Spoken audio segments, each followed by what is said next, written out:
자, 이번 시간은 우리가 이제 현대에서 경제 성장과 경제 부분과 관련된 내용인데요. 여기에서는 우리가 이제 10년대 별로 이제 끊어서 1950년대부터 해서 2000년대까지 이렇게 이제 끊어서 확인할 수가 있고요. 더불어서 정부와 이제 겹쳐서 바라볼 필요가 있습니다. 자, 먼저 첫 번째 줄에 6.25 전쟁으로 국토가 황폐해지고 대부분의 산업시설이 파괴되어서 국민은 식량난과 물자 부족, 실업 등으로 큰 고통을 겪었다라는 거예요. 결국에는 이 1950년대 하면 이 6.25 전쟁, 그러니까 전쟁에 대한 어떤 이제 그 피해, 이런 걸로 이제 고통을 받고 있는 그런 이제 모습에서 자, 이 이승만 정부 같은 경우에는 자, 미국의 원조를 받아서 전후 복구 사업을 본격적으로 이제 실시를 하게 되는데요. 이때 미국이 우리에게 준 원조 물자가 무엇이냐면 바로 밀 원당 면화였어요. 밀 원당 면화. 자, 이걸 이제 받아서요. 우리나라에선 이 물자를 1차적으로 이제 가공하는 과정에서 제분, 제당, 면방직 공업과 같은 100세계 원료를 가공하는 자, 300산업이 발달했다라는 거예요. 자, 밀 원당 면화. 이게 이제 원료가 되는 거고요. 이걸 이제 가공을 해서 여기 제분, 밀가루고요. 제당, 설탕입니다. 면방직, 면이에요. 이렇게 이제 만든다는 거예요. 색깔이 다 흰색이다라는 거죠. 그래서 우리가 300산업 이렇게 이제 부르고요. 1차적으로 이거 한 번만 딱 가공하면 바로 사용 가능하잖아. 뭐 우리가 이제 요거를 뭐 소비재 공업이라고도 이제 이야기해요. 참고로. 그다음에 자, 미국의 원조는 뭐 이렇게 그러니까 막 이렇게 공짜로 주는 거니까 좋은 면도 있겠지만 우리한테 좀 안 좋은 면도 있어요. 바로 농산물 가격의 하락을 가져와서 농가에 타격을 주었다라는 겁니다. 우리 농가에게는 이제 어떻게 돼? 뭐 싼 값에 막 공짜로 막 밀가루 막 들어오는 거잖아요. 그러니까 사람들이 이제 우리는 국산품 막 이런 농산물 같은 거 잘 이제 안 쓰게 점점 안 쓰게 된단 말이죠. 그래서 농가에 타격을 주었고요. 자, 이제 60년대로 넘어오면 자, 60년대 하면 일단 박정희, 60년대, 70년대는 박정희 정부 이렇게 이제 생각을 하면 되죠. 자, 62년부터 본격적으로 경제개발 5개년 계획을 추진하게 되고요. 자, 해외 자본을 유치해서 가져와 가지고요. 뭐 전력, 석탄 등 자, 국가 기간 산업의 확충에 노력했다. 기간 산업이라고 하는 거는 이제 어떤 바탕이 된다 이런 겁니다. 바탕이 되는 산업. 자, 이때 이제 우리가 자, 수출을 늘리는데 총력을 기울였다라는 거예요. 그러니까 수출 주도형 경제 정책을 펼쳤다라는 건데요. 수출을 하려면 그럼 다른 나라와도 경쟁을 해야 될 거 아니야. 그 경쟁에 우리가 이제 좀 이렇게 경쟁력을 갖는 거, 우위를 갖는 게 무엇이냐면 자, 풍부한 노동력이었어요. 그래서 이러한 풍부한 노동력을 활용해서 의류, 신발, 합판 등 노동 집약적인 산업을 육성해서 수출을 늘렸다. 자, 수출 주도형 산업이고요. 그 다음에 이렇게 의류, 신발, 합판 이런 거를 우리가 경공업이라고 얘기해요. 자, 그래서 60년대는 지금 이제 경공업이 발달했고요. 자, 그 다음에 또 뭐 경부고속도로를 이제 건설했다라는 거, 건설해서 이제 딱 70년에 완공이 되고요. 자, 이제 70년대입니다. 자, 아직도 그 박정희 정부예요. 자, 70년대에는요, 철강, 기계, 조선, 전자화학 등 중화학 공업 중심의 경제 개발을 추진했다라는 거예요. 그래서 우리나라의 산업 구조가 경공업에서 중화학 공업으로 넘어갔다라는 거야. 자, 그래서 지금 1970년대에는요, 중화학 공업이다라는 거 여기도 확인하고요. 자, 또 70년대 초부터 농촌 환경의 개선, 농민 소득 수준의 향상을 위해서 자, 새마을 운동을 실시했다라는 것까지 확인합니다. 자, 그다음에 이제 우리 포항제철소. 지금은 이제 포스코죠. 이게 자, 포항제철소 70년대에 만들어진 거고요. 중화공업 대표적인 거고. 자, 이제 그 자료톡톡 한번 봐볼게요. 수출 100억 달러, 100억 불 달성했다라는 건데요. 자, 우리 박정희 정부는 자, 수출 주도형 경제 정책을 추진을 국가 최대의 목표로 삼았다라는 겁니다. 그래서 수출을 늘리는 데 주력을 해요. 자, 그래서 73년에 80년까지 우리가 수출 100억 달러, 1인당 국민소득 1000달러를 달성을 하겠다라고 이제 목표를 세웠어요. 근데 이거 생각보다 어떻게 돼? 3년 빠르게 77년에 이걸 이제 달성을 했다라는 겁니다. 그래서 이 70년대에 보면 특히 우리나라가 연평균 10%대라는 경제 성장률을 이제 기록을 했다라는 거예요. 그러니까 엄청 이제 경쟁 그 성장률이 높았다라는 거 우리가 이제 확인할 수가 있고요. 이러한 경제 성장은 이제 정부의 어떤 그러한 이제 경제 정책도 물론 있지만 그 어떤 바탕이 되는 건 결국엔 이러한 열악한 노동 조건 속에서도 꿋꿋하게 일해온 우리 노동자들의 땀과 노력이 윗받침되었다라는 거예요. 자, 100억 달러 수출 기념 조형물 여러분들 참고로 이제 확인을 해보고요. 자, 이제 넘어가서 이제 80년대 한번 봐볼게요. 자, 80년대 보면 자, 저유가, 저금리, 저달러에 자, 3조 호황 해가지고요. 경제가 엄청 좋았다라는 거야. 여기 앞에 뭐 70년대 말 요 내용은요. 이제 석유파동 이야기고요. 이전에 우리가 정치할 때도 다뤘던 부분입니다. 자, 80년대에는 자, 반도체, 자동차 등 자, 기술 집약적 산업이 발달했다라는 거예요. 자, 그 다음에 90년대 넘어오면 특히 이제 김영삼 정부 때는 OECD에 우리가 이제 가입을 하고요. 자, 97년 말에는 외환위기를 맞아서 국제통화기금 빌리게 되고요.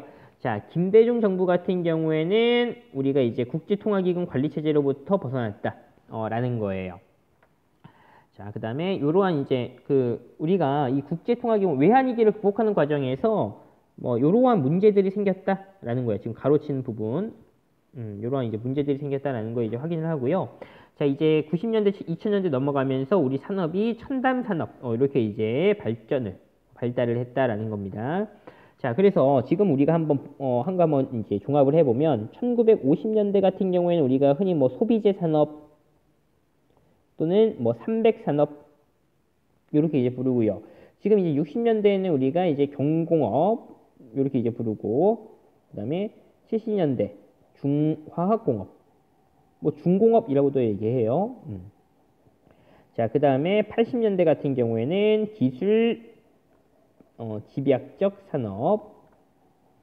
자, 그 다음에 90년대에서 이제 2000년대 넘어가면은 우리가 첨단 산업 이렇게 이제 이야기한다라는 거예요. 그래서 이렇게 산업이 발달하는 그런 이제 과정 여러분들 확인을 하고요.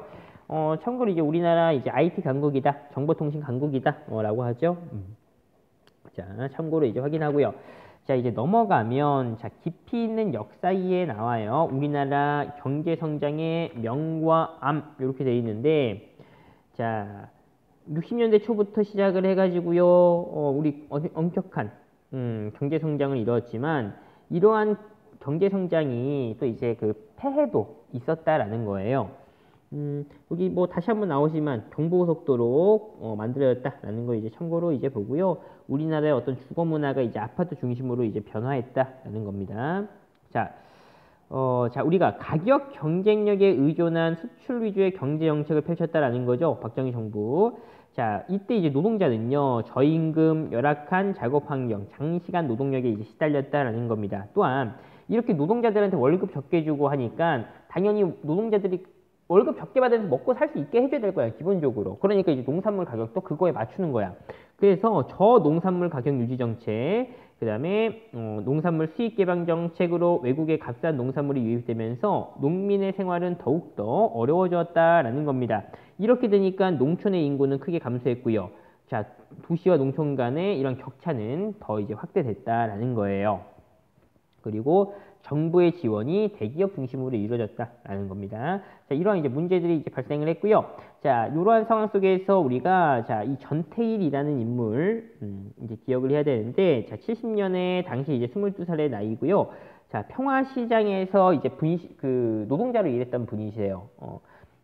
그래서 이제 분신 시도했다라는 겁니다. 그래서 노동자들의 어떤 이제 노동운동의 어떤 시작이 되는 게 이 전태일의 분신 사건이다라는 거 여러분들 이제 확인을 하고요.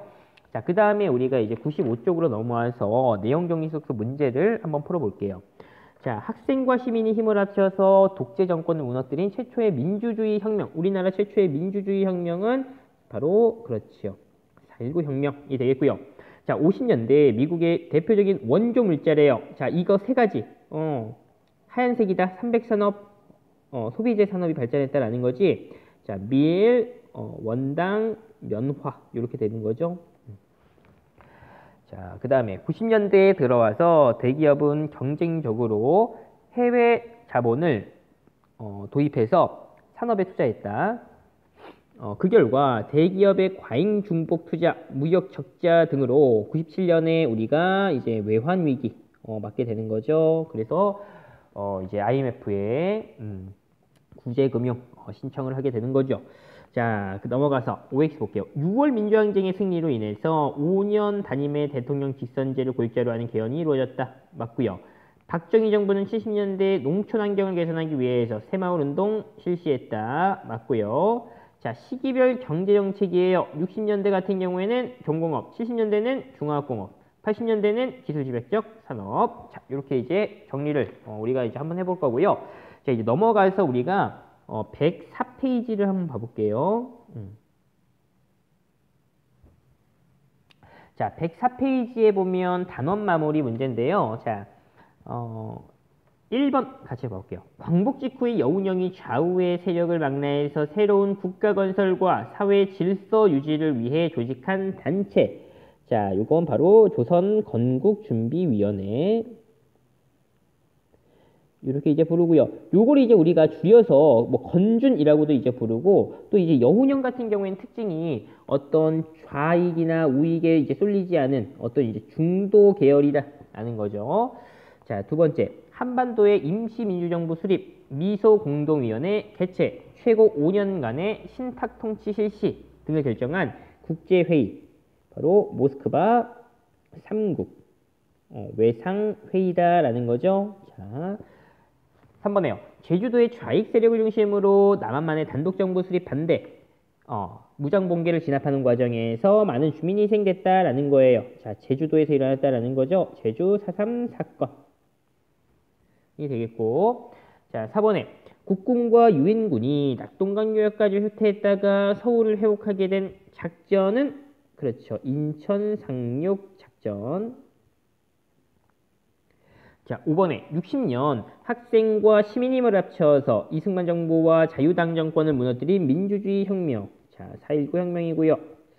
자, 72년 공포된 것으로 대통령에게 모든 권한을 집중시켜 사실상 영구집권을 가능하게 한 헌법은요. 그렇죠, 유신 헌법이 되겠고. 자, 70년에 평화시장의 열악한 노동 실태를 고발하면서 분신한 분은 전태일이 되겠습니다. 자, 넘어가서 우리 서술형 볼 건데 여기 11번까지만 볼게요. 우리 시험 범위에 맞춰서. 자, 9번에 이승만 정부 때 반민족행위 특별조사위원회 반민특위를 구성한 목적. 결국에는 친일파 처벌하겠다라는 거죠. 자, 일제 강점기에 자, 자신의 이익과 출세를 위해서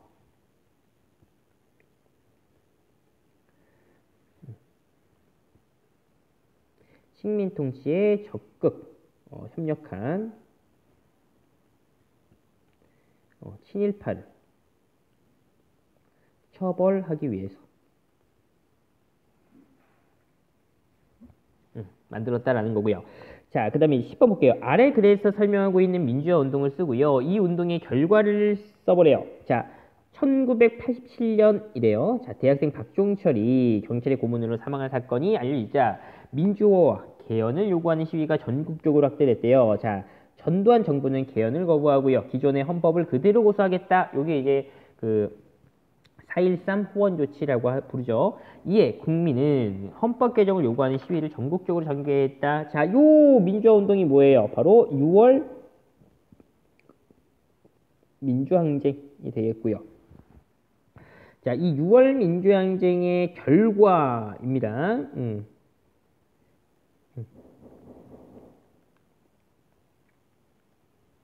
자, 이 6월 민주항쟁에 우리 전두환 정부가 굴복해서요. 자, 굴복하여. 자, 5년, 아이고, 다시요. 지워져가지고, 자, 5년, 단임의 대통령, 직선제.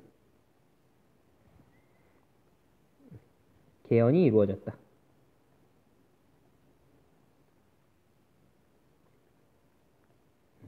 그러니까 이 6월 민주항쟁의 어떤 이제 그 핵심 결국에는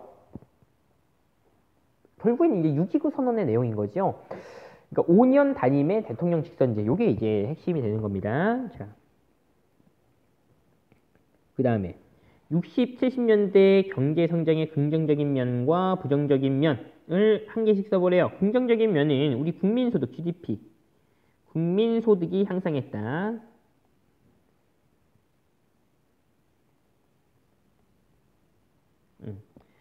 증가하였다.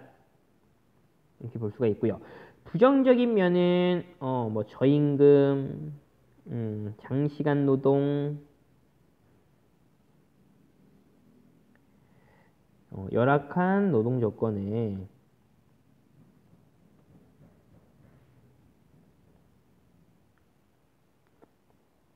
노동자가 고통을 받았다.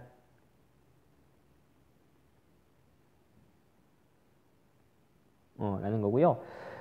뭐 기타 부정적인 면 또 보면 뭐 이제 그 도시와 농촌 간의 어떤 격차가 더 벌어졌다. 또 사람들이 이제 도시로 많이 모이면서 이제 각종 이제 환경 문제가 나타났다. 뭐 이런 것도 다 이제 부정적인 그런 이제 내용들이 되겠습니다. 자, 이렇게 해서 마치도록 하겠습니다.